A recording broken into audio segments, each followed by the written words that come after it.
नमस्कार मित्रों, स्वागत है आपका भगवद गीता के अद्भुत ज्ञान की इस यात्रा में। आज हम अध्याय 6 श्लोक 10 पर चर्चा करेंगे। यह श्लोक ध्यान और साधना के महत्व को समझाता है। तो चलिए शुरू करते हैं। पिछले वीडियो में हमने देखा कि किस तरह से निष्काम कर्म एक साधक के लिए महत्वपूर्ण है।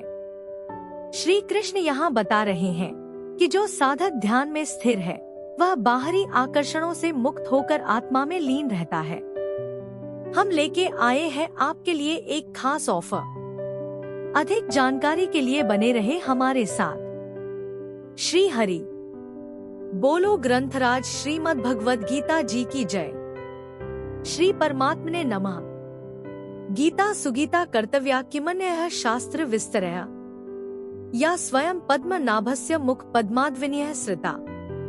अथ ध्यानम शांताकारं भुजग शयनम पद्मनाभं सुरेशं विश्व आधारं गगन सदृशं मेघवर्णं शुभांगम लक्ष्मी कांत कमल नयन योगिभी ध्यान गम्यम वंदे विष्णु भव भयहरं सर्व लोकैकनाथम यं ब्रह्मा वरुणेन्द्र रुद्रमृतः स्तुन्वन्ति दिव्यैः स्तवैर्वेदैः सांग पद क्रमोपनिषदे गायन्ति यं सामगाः ध्यान अवस्थित तद्गतेन मनसा पश्यन्ति यं योगिनो यस्यांतं न विदुः सुर असुरगणा देवाय तस्मै नमः। वसुदेव सुतं देव कंस चाणूर मर्दनम देवकी परमानंदम कृष्ण वंदे जगद्गुरुम। भगवत गीता अध्याय 6 श्लोक 10। ध्यान योग का साधन करने के लिए प्रेरणा। श्लोक 10।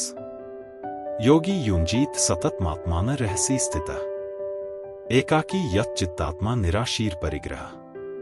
उच्चारण की विधि। योगी युंजीत सत्तम आत्मानम रहसी स्थितः एकाकी यत् चित्तात्मा निराशीय अप्रिग्रहः 10।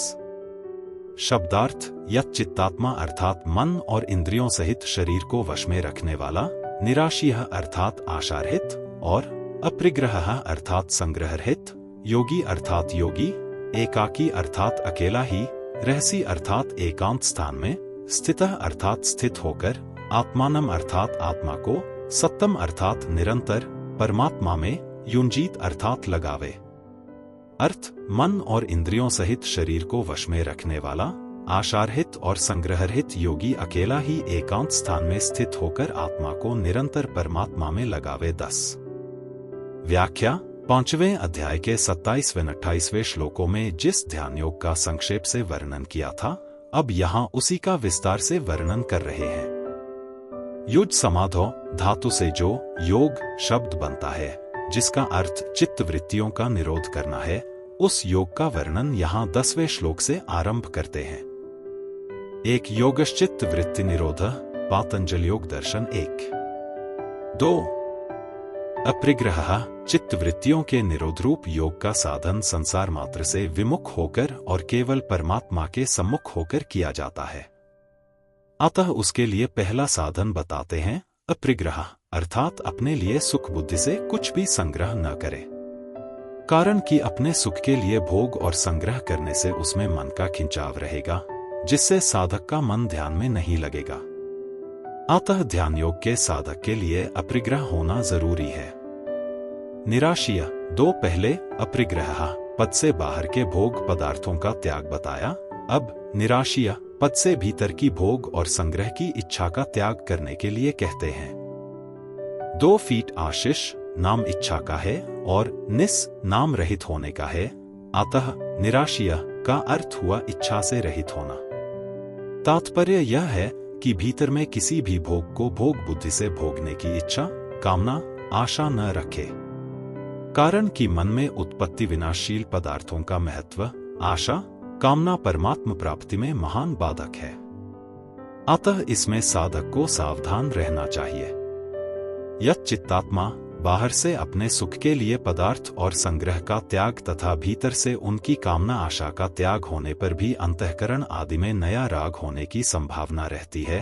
अतः यहाँ तीसरा साधन बताते हैं यत् चित्तात्मा, अर्थात साधक अंतःकरण सहित शरीर को वश में रखने वाला हो। इनके वश में होने पर फिर नया राग पैदा नहीं होगा। इनको वश में करने का उपाय है कोई भी नया काम रागपूर्वक न करे। कारण कि रागपूर्वक प्रवृत्ति होने से शरीर की आराम आलस्य में, इंद्रियों की भोगों में और मन की भोगों के चिंतन में अथवा व्यर्थ चिंतन में प्रवृत्ति होती है। इसलिए अंतःकरण और शरीर को वश में करने की बात कही गई है। योगी, जिसका ध्येय लक्ष्य केवल परमात्मा में लगने का ही है, अर्थात जो परमात्मा प्राप्ति के लिए ही ध्यान योग करने वाला है, सिद्धियों और भोगों की प्राप्ति के लिए नहीं, उसको यहाँ योगी कहा गया है। एकाकी ध्यान योग का साधक अकेला हो, साथ में कोई सहायक न हो, क्योंकि दो होंगे तो बातचीत होने लग जाएगी और साथ में कोई सहायक होगा तो राग के कारण उसकी याद आती रहेगी, जिससे मन भगवान में नहीं लगेगा। रहसी स्थितः साधक को कहाँ स्थित होना चाहिए इसके लिए बताते हैं कि वह एकांत में स्थित रहे, अर्थात ऐसे स्थान में स्थित रहे जहाँ ध्यान के विरुद्ध कोई वातावरण न हो। जैसे नदी का किनारा हो, वन में एकांत स्थान हो, एकांत मंदिर आदि हो अथवा घर में ही एक कमरा ऐसा हो जिसमें केवल भजन ध्यान किया जाए। उसमें न तो स्वयं भोजन शयन करे और न कोई दूसरा ही करे। आत्माना सत्तन युंजीत उपर्युक्त प्रकार से एकांत में बैठकर मन को निरंतर भगवान में लगाए। मन को निरंतर भगवान में लगाने के लिए खास बात है कि जब ध्यान करने के लिए एकांत स्थान पर जाए तब जाने से पहले ही यह विचार कर ले, अब मेरे को संसार का कोई काम नहीं करना है, केवल भगवान का ध्यान ही करना है। अब भगवान के सिवाय दूसरे का चिंतन करना ही नहीं है। इस बात को लेकर निरंतर सावधान रहे, क्योंकि सावधानी ही साधना है।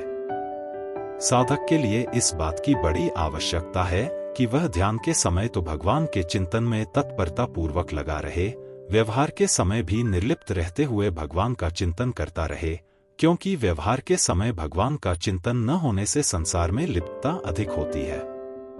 व्यवहार के समय भगवान का चिंतन करने से ध्यान के समय चिंतन करना सुगम होता है, और ध्यान के समय ठीक तरह से चिंतन होने से व्यवहार के समय भी चिंतन होता रहता है, अर्थात दोनों समय में किया गया चिंतन एक दूसरे का सहायक होता है।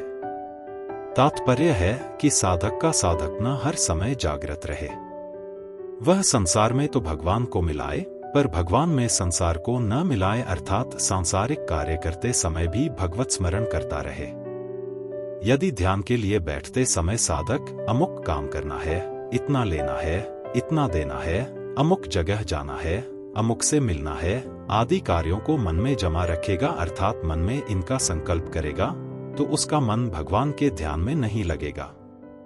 अतः ध्यान के लिए बैठते समय यह दृढ़ निश्चय कर ले कि चाहे जो हो जाए, गर्दन भले ही कट जाए, मेरे को केवल भगवान का ध्यान ही करना है। ऐसा दृढ़ विचार होने से भगवान में मन लगाने में बड़ी सुविधा हो जाएगी। साधक की यह शिकायत रहती है कि भगवान में मन नहीं लगता, तो इसका कारण क्या है? इसका कारण यह है कि साधक संसार से संबंध तोड़कर ध्यान नहीं करता, प्रत्युत संसार से संबंध जोड़कर करता है। अतः अपने सुख सेवा के लिए भीतर से किसी को भी अपना न माने, अर्थात किसी में ममता न रखे, क्योंकि मन वहीं जाएगा जहां ममता होगी। इसलिए उद्देश्य केवल परमात्मा का रहे और सबसे निर्लिप्त रहे, तो भगवान में मन लग सकता है। विशेष बात, अर्जुन पहले भी युद्ध के लिए तैयार थे और अंत में भी उन्होंने युद्ध किया। केवल बीच में वे युद्ध को पाप समझने लगे थे, तो भगवान के समझा देने से उन्होंने युद्ध करना स्वीकार किया। इस तरह प्रसंग कर्मों का होने से गीता में कर्मयोग का विषय आना तो ठीक ही था, पर इसमें ज्ञान योग, भक्ति योग आदि कई पारमार्थिक साधनों का वर्णन कैसे आया है? उनमें भी यहाँ ध्यान योग का वर्णन आया, जिसमें केवल एकांत में बैठकर ध्यान लगाना पड़ता है। यह प्रसंग ही यहाँ क्यों आया? अर्जुन पाप के भय से युद्ध से उपरत होते हैं, तो उनके भीतर कल्याण की इच्छा जागृत होती है। अतः वे भगवान से प्रार्थना करते हैं कि जिससे मेरा निश्चित श्रेय कल्याण हो, वह बात आप कहिए।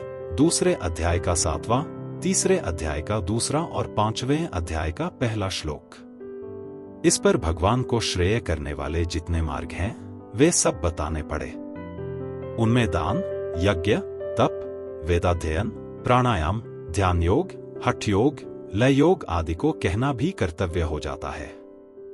इसलिए भगवान ने गीता में कल्याणकारक साधन बताए हैं। उन सब साधनों में भगवान ने यह बात बताई कि उत्पत्ति विनाशशील वस्तुओं का जो लक्ष्य है वही खास बंधन कारक है।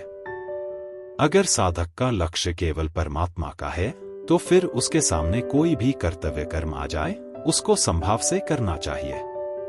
संभाव से किए गए सब के सब कर्तव्य कर्म कल्याण करने वाले होते हैं। परिशिष्ट भाव, कर्मयोग, ज्ञान योग और भक्ति योग तो करण निरपेक्ष साधन है, पर ध्यान योग करण सापेक्ष साधन है। अब भगवान ध्यान योग का वर्णन आरंभ करते हैं। कर्म योग में कर्म तो करण सापेक्ष है, पर योग करण निरपेक्ष है। संबंध पूर्व श्लोक में भगवान ने ध्यान योग के लिए प्रेरणा की। ध्यान योग का साधन कैसे करें, इसके लिए अब आगे के 3 श्लोकों में ध्यान योग की उपयोगी बातें बताते हैं। कल हम अध्याय 6 श्लोक 11 पर चर्चा करेंगे, जिसमें ध्यान के लिए उचित स्थान और आसन की महत्ता को बताया गया है। दोस्तों, आज का श्लोक आपको कैसा लगा? क्या आप भी ये मानते हैं कि भगवद गीता सिर्फ एक धार्मिक ग्रंथ नहीं, बल्कि जीवन जीने का एक पूरा नक्शा है? अगर हाँ, तो इस वीडियो को लाइक और शेयर करके अपनी सहमति जरूर बताएं। और हाँ, आपके लिए खास ऑफर में वाउचर और YouTube प्रीमियम जीतने का सुनहरा मौका है। बस चैनल को सब्सक्राइब करके QR कोड पर जाकर अपनी डिटेल्स भर दो और कमेंट करें। अगर आपके कमेंट पर 9 लाइक्स आए तो 2 महीने का YouTube प्रीमियम आपका। क्या बात है ना? https://forms.gle/cwmada7hk6zdndy6। याद रखें, हर समस्या का समाधान हमारे भीतर ही है। भगवद गीता का ज्ञान हमें यह सिखाता है कि हम कैसे अपने भीतर की शक्ति को पहचान सकते हैं और अपने जीवन को सफल बना सकते हैं। कल मिलते हैं एक और रोमांचक श्लोक के साथ। तब तक के लिए अपना ध्यान रखें और भगवद गीता की सीख को अपने जीवन में उतारते रहें। बोलो ग्रंथराज श्रीमद् भगवद गीता जी की जय। जय श्री कृष्ण।